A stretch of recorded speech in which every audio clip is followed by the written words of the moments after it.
बरोबर आहे. बार्शीनगर परिसरात घरफोडी झाली, मोटरसायकल चोरीचे गुन्हे घडले. त्या अनुषंगाने DB पथकाला सूचना दिल्या.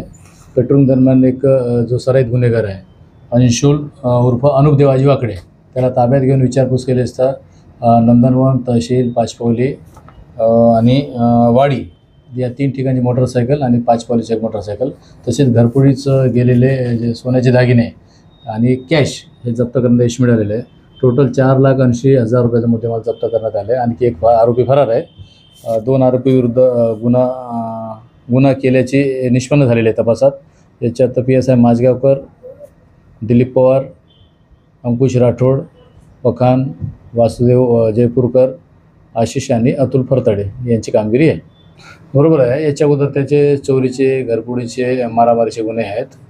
डाऊटवरून त्याला पकडल्यानंतर ते लगेच आम्ही त्याला ताब्यात घेऊन विचारपूस करून हे जवळपास 4,80,000 रुपयाचा मुद्देमाल जप्त करण्यात आले. नशा करण्यासाठी तो जसं हे घरफोडी केलेली आहे त्याच वेळेला त्या कॅशमधून तो एका पोराला देऊन ते नशिले पदार्थ विकत घेण्यासाठी तो हे घरफोडी केलेली आहे. त्याच्यात जे वॉन्टेड आहे ते आम्ही त्याला अटक केल्यानंतर परत पुढे काही प्रगती होईल गुन्ह्यात.